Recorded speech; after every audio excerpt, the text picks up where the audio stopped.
దేవుని నామమునకు మహిమ కలుగును గాక. ప్రభువునందు ప్రియులరా, మన ప్రభువు రక్షకుడునైన క్రీస్తు యేసు పరిశుద్ధ నామంలో మీ అందరికీ శుభములు. 27వ తేదీ జనవరి మాసము 2026 సంవత్సరం. ఈరోజు దేవుడు మనల్ని ప్రేమించి ఇస్తున్న అద్భుతమైన వాక్య సందేశం. నిజంగా ఇది నేర్చుకుంటే జీవితము ఎంత ఉన్నతమైన స్థితిలో ఉంటుందో నేర్చుకోబోతున్నాం. ఈరోజు దేవుడు నీతో నాతో చెప్పాలనుకుంటున్న మాట, ప్రేమ, ఓర్పు, సాత్వికము సంపాదించుకొనుటకు ప్రయాసపడుము. ప్రేమ, ఓర్పు, సాత్వికము సంపాదించుకొనుటకు ప్రయాసపడుము. తిమోతికి రాసిన మొదటి పత్రిక 6వ అధ్యాయము 11వ వచనం.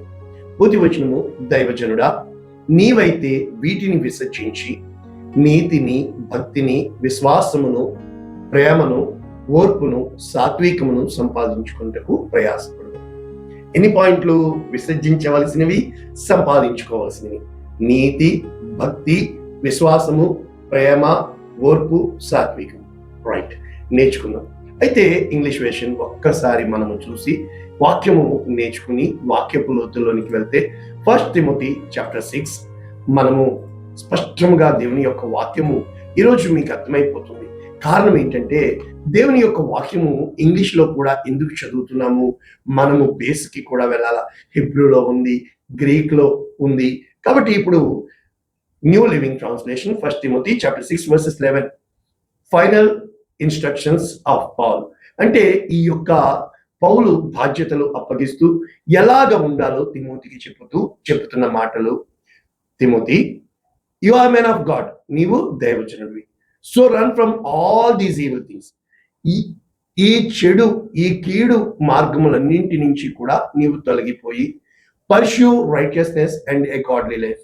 నీవు దేవుని యొక్క నీతిని వెతుకుటకు, దేవుని యందు భక్తి సామర్థ్యాలు చూపించుటకు, అలాంగ్ విత్ వీటితో పాటు ఫెయిత్, విశ్వాసము, లవ్, ప్రేమ, పెర్సివరెన్స్ అంటే అర్థం ఏంటంటే సామర్థ్యము కలిగి నీవు దేన్నైతే సాధించాలి అనుకుంటున్నావో దాని కోసము చేసే ప్రతి కార్యము కూడా పెర్సివరెన్స్ అని వస్తుంది. ఇక ఏమని చెప్తున్నారు? జెంటిల్నెస్, మృదుత్వము, తెలుగులో సాత్వికము అని రాశారు. కనుక వీటిని నీవు, ఇప్పుడు తెలుగులో పర్సివరెన్స్ ని ఓర్పు అన్నారు, అంటే అది సామర్థ్యము. కనుక ప్రభువునందు ప్రియులరా, ఇక్కడ పౌలు రాస్తూ 6వ అధ్యాయము 6వ వచనం ఏమంటున్నాడు? సంతుష్ట సహితమైన దైవభక్తి గొప్ప లాభ సాధనమైనది. ఎలా వివరిస్తున్నాడు ఈ టైటిల్ని? మనము ఈ లోకంలోనికి ఏమీ తేలేదు, దీనిలో నుండి ఏమీ తీసుకుని పోలేము, కాగా అన్నము, వస్త్రములు గలవారమై తృప్తి పొంది ఉండాలి. ద లైఫ్ ఆఫ్ సాటిస్ఫాక్షన్, తృప్తి కలిగి ఉండుట.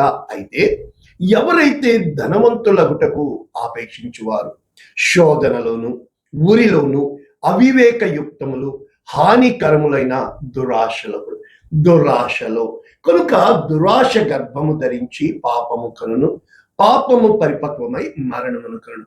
కనుక ఈ ఆశ అనేది పర్వాలేదు, కానీ దురాశ అంటే అర్థం ఏంటంటే పక్కోడుకున్నది నాకు కావాలి. నేను సంపాదిస్తే తప్పేంటి? సంపాదించు, కానీ సంపాదన. ఇప్పుడు ఒక మాట నేర్చుకుంటే సంపాదన నిజంగా కష్టమంతా సంపాదించుకోవాల్సిందే కదా.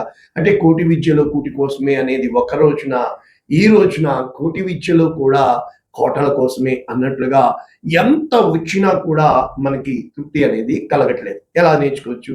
ఒకరోజు ఒక చోట నేను కూర్చున్నాను. అప్పుడు నా పక్క అతను పాకిస్తానీ మాట్లాడుతున్నాడు, ఇండియాలో రాజస్థాన్ నుంచి. ఎలా చెప్పొచ్చు? ఇతనికి కూడా హిందీ వచ్చు, అతనికి హిందీ వచ్చు. కహాసే బాత్ కర్తా అంటే రాజస్థాన్ సే. ఇప్పుడు వీళ్ళు ఇక్కడ వీసా 2500 దీనార్లు అని చెప్పారు.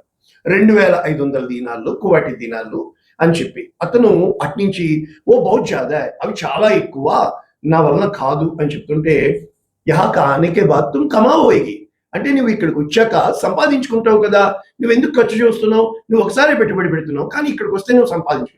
ఈ మాట నాకు నచ్చింది. కమాయోగి అంటే అర్థం ఏంటంటే అర్థము చాలా విషయాల్లో మనము వన్ టైం ఇన్వెస్ట్మెంట్ అంటూ ఉంటాం. ఒక్కసారి నువ్వు పెట్టుబడి పెడితే లాభం వస్తుంది, సంపాదించుకోగలవు. కనుక మన నిజంగా ఈ ఆత్మీయ స్థితిగతుల్లో మనము ఏది పెట్టుబడిగా పెడుతున్నాం, ఏమి సంపాదిస్తున్నాం? కనుక ఇక్కడ ఆ భావములో వ్యక్తపరుస్తూ ధనవంతులు అగుటకు ఆపేక్షించువారు శోధనలో ఊరిలో.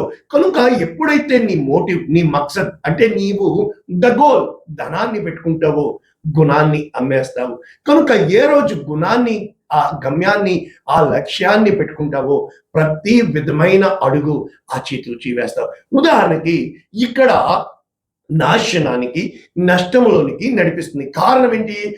The fundamental principal, the basic statement, ధన ఆపేక్ష సమస్తమైన కీడులకు మూలం.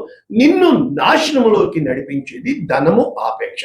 కనుక కొందరు దానిని ఆశించి విశ్వాసము నుండి తొలగిపోయి భ్రష్టులైపోతారు. కనుక దైవజనుడా, నీవు వీటిని విసర్జించి, ఎప్పుడైతే ధనవంతుడు పరలోక రాజ్యంలో ప్రవేశించుట దుర్లభము. కనుక ధనమైనా ఉండాలి, గుణమైనా ఉండాలి. నీవు ఇద్దరికి దాసుడివి కాలేదు, ఇటు ధనమునకు ఇటు గుణానికి. కనుక దేవునికి సిరికి నీవు ఎంత మాత్రము దాసుడివి కాలేవు.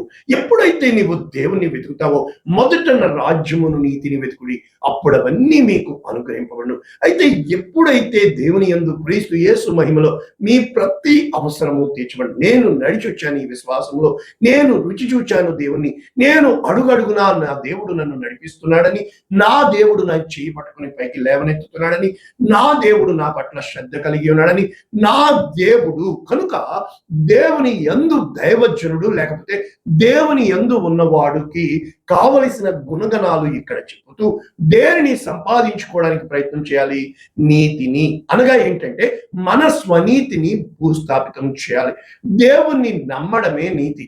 ప్రతి విషయంలో మన మనసు తొందర పెడుతూ ఉంటుంది, మన మనసు గాయపడుతూ ఉంటుంది, మన మనసు మూర్ఖంగా ప్రవర్తిస్తూ ఉంటుంది. మనకంటే ముందు మనం పక్కోళ్ళకెళ్ళి తెలిసిపోతూ ఉంటే కారణం మన దగ్గర ఉన్న వాళ్ళు మోసేస్తూ ఉంటారు. కారణం ఎప్పుడైతే నీవు మనిషిని కాక, నీ మనస్సుని కాక దేవుని నమ్ముతావో అది దేవుని నీకు నీతిగా ఎంచుతాడు. రెండవది భక్తి. భక్తి అంటే గాడ్లీ లైఫ్. అంటే అర్థం ఏంటంటే, నేను ఈ కార్యము చేసి దేవునికి విరోధముగా చేసిన వాడు నగుదునేమో, కనుక దేవునికి వ్యతిరేకముగా నేను ఈ కార్యము ఎలాగూ చేతును. అనేక సార్లు సౌలు ఒప్పుకున్నాడు, నేను పాపం చేశాను అని. కానీ తాను ఆ ఒప్పుకున్న దాన్ని నుంచి పశ్చాత్తాపం పడి మారలా. అయితే దావీదు అనుక్షణము పాపమునకు పశ్చాత్తాపం పడినట్లు చూస్తున్నాం. యోధా ఇస్కరియోతు చేసింది తప్పు అని తెలుసు, కానీ యోధా ఇస్కరియోతు పాపమునకు పశ్చాత్తాపడలేదు. పేతురు బొంకాడు, తప్పు చేశానని పశ్చాత్తాపం పడ్డాడు. కనుక అది భక్తి, గాడ్లీ లైఫ్. దేవుని యందు మనస్సాక్షిని మనల్ని మనం శుద్ధి చేసుకునుట. ఇక మూడవది విశ్వాసము. అంటే దేవుని యందు విశ్వాసముతో, దేవుని యందు నమ్మకముతో, దేవుని కృప కొరకు కనిపెట్టిన వారమై పరిస్థితులను బట్టి కాక ప్రతి స్థితిని దేవుడు చక్కబెడతాడని నువ్వు ధైర్యం కలిగి ముందుకు వెళ్ళడం. ఇక ప్రేమ. ముఖ్యంగా మనుషుల్ని మనము ప్రేమించడం కంటే వారిని ఎక్కువ అసహించుకునే వారిని, చాలా విధాలుగా వారిని ఆయాసపరిచే వాళ్ళను. ఏ రోజున నీవు మనిషిని నువ్వు ప్రేమించాలి, వాళ్ళ ప్రేమను నువ్వు ఆశించుకోడు. ఏ రోజునైతే వాళ్ళ ప్రేమ నువ్వు పొందుకోవాలని ప్రయత్నం చేస్తావో నీవు మూర్ఖుడు అయిపోతావు. కనుక నీ ప్రేమ వారికి చూపించేవాడిగా, నీ చెయ్యి పైదిగా, నీ హృదయము పైవాడిగా ఆ విధముగా ఉండడానికి నువ్వు అగాపై ప్రేమను చూపించడానికి. అనగా నిన్ను శిక్షిస్తున్న వారిని సైతము, నిన్ను శపిస్తున్న వారిని సైతము, నిన్ను వదిలిపెట్టి వెళ్ళిపోయిన వారిని సైతము, నీ మీద అపనిందలు వేసిన వారిని సైతము నువ్వు దీవించగలగాలి. ఇక ఓర్పు. ఇది పెర్సివరెన్స్ అని చెప్పారు. అంటే సామర్థ్యము. నీవు ఎంత సామర్థ్యము కలిగి ఉండాలో, అంటే నీ చుట్టూ బౌ బౌ బౌ అంటున్నా కూడా నీవు చక్కగా ప్రశాంతంగా, నీ పక్క 1000 మంది పడిన, నీ కుడి పక్క 10,000, నీవు స్థిరమైన బండ మీద కట్ట. అంటే సముద్రంలో ఆటుపోటులు నీళ్ళకే కానీ బండరాయి కాదన్నట్లుగా గొండ్రాయిలాగా నువ్వు స్థిరముగా ఎప్పుడైతే ఓర్పు కలిగి ఉంటావో, నేర్పు కలిగిన వాడిగా దేవుడు చూసి సమస్తమును నీకు సమకూర్చి నిన్ను సమకూర్పు వాడిగా, కనుక దేవుడు తన పంటని నీ చేతులకు ఇస్తాడు, నిన్నుగా దీవిస్తాడు. ఇక చివరిగా సాత్వికము. సాత్వికము అంటే ఏంటంటే తగ్గింపు, దేన మనసు. అంటే అర్థం ఏంటంటే, పోతే పోయింది లేదు, దేవుడు చూసుకుంటాడు, దేవుడు న్యాయాధిపతి, దేవుని యందు అన్యాయం లేదు. కనుక భూమి మీద ఉన్న వారందరికంటే మోషే మిక్కిలి సాత్వికుడు. యేసు క్రీస్తు ప్రభువారు. కనుక ఎప్పుడైతే నీవు ఈ విషయాల కోసము మంచి పోరాటం పోరాడతావో, నిత్య జీవాన్ని పట్టుకుంటావో, క్రీస్తు యేసు ప్రభువు ఎదుట నిన్ను నీవు ప్రత్యక్షపరచుకోగలవు. కనుక ఇవే భావాలు పౌలు గలతీ 5:22 రాస్తున్నాడు కదా, నీవు ఫలించాలి, అభివృద్ధి పొందాలి, విస్తరించాలి. ఎలాగా? భూమిని నింపాలి. దేంతోటి? ప్రేమ, సంతోషము, సమాధానము, దీర్ఘశాంతము, దయాళుత్వము, మంచితనము, విశ్వాసము, సాత్విక, వీటితో నీవు భూమిని నింపాలని, వీటిలో భూమిని కట్టాలని దేవుని చిత్తమైనది. మరి మనం ముగ్గురి ఉదాహరణ చూసి ముగించుకుంటే, మరి బిలాము దుర్నీతి వలన కలుగు బహుమానము కోసము దేవుని ఆత్మపూర్ణుడైన బిలాము తనని తాను అమ్మేసుకుని దేవుడు వద్దు అంటే వెళ్ళి వారిని దీవించు అంటే శాపించడానికి కారణము తను ఆశపడిన ఆ సంపాదన అతనికి అందకుండా అతన్ని చంపివేసి ఉన్నారే. ఇక రెండో వాడు ఒక్క పూట కూట ఆ యొక్క కూటి కోసము ఏశావు తన జ్యేష్ఠత్వమును అమ్మేసుకుని తర్వాత తను ఎంత కష్టపడినా ప్రయాసపడినా కూడా అది అతనికి తిరిగి ఇవ్వబడలేదు. ఇక గేహజీ ఆ యొక్క నయమాను తెచ్చిన బంగారపు సంచుల కోసం వెళ్ళి వెనక్కి తెచ్చుకున్నప్పుడు అతనికి ఆ నయమానును విడిచిపెట్టిన కుష్ఠరోగము గేహజీకి వచ్చిందే. ధనము మీద ఆశ పెట్టుకుని మరి యోధా ఇస్కరియోతు ఆ ధనము మీద యేసు క్రీస్తు ప్రభువుల వారిని అమ్మేసి ఆ పాతాళమునకు, నరకమునకు, ముఖ్యంగా నాశన పుత్రుడిగా పిలువబడ్డాడు. ఆ యొక్క గొప్ప కృప నుంచి అతనిని పక్కదారి నాశనము వైపు నడిపించింది. ఏ రోజునైతే మనము ధనము కోసం ప్రాకులాడతామో అక్కడ దేవుడు ధనవంతుడు లాజరు కథ చెబుతున్నాడు. అదే విధముగా దేవుడు ఈ రోజున నిన్ను నన్ను అడుగుతున్నాడు. ఈ ధనము చిమ్మెట కొడుతుంది, పరలోకంలో మీరు మీ కొరకు ధనము సమకూర్చుకోండి. మీరు నన్ను అడగచ్చు, కష్టాలకు కావాలి కదండి, టికెట్లకు కావాలి కదండి. అవును, మీకంటే ఎక్కువగా నేను నలిగిపోయాను, మీకంటే నేను ఎక్కువగా చిరిగిపోయాను. సేవ ఎన్ని సంవత్సరాలు చేసినా రుబాబు కొట్టేవాళ్ళు రూపా కూడా ఇవ్వకుండా ఇంతమంది వాక్యం వింటున్నారు. మీరు అనుకుంటున్నారా డబ్బులు వచ్చేస్తున్నాయని? మీ హృదయానికి తెలీదా? మీ మనస్సాక్షికి తెలీదా? మీ అంతరంగానికి తెలీదా? ఏది ఆశించి నువ్వు విత్తకూడదు.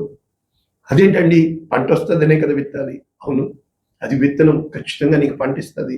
కానీ ఇది సేవ, ఫలితం ఇచ్చేవాడు దేవుడే. ఎంతో మంది హృదయాల్ని దేవుడు కదిలిస్తున్నాడు, కానీ వారు కదలలేకపోతున్నారు. కారణం ఏంటి తెలుసా? వారి చెయ్యి కట్టివేయబడి ఉంది. వారికి ఉన్న బాధలు, వారికి ఉన్న కష్టాలు, వారి అప్పుల బాధల్నే, వారి బిడ్డల భవిష్యత్తునే, వారి కష్టాన్ని నమ్ముకుంటున్నారు. కానీ యెహోవా ఆశీర్వాదము ఐశ్వర్యము నిచ్చునని, అది నిత్యము సమకూరుస్తుందని, ఖచ్చితముగా కార్యం చేస్తుందని వారు గ్రహించలేకపోతున్నారు.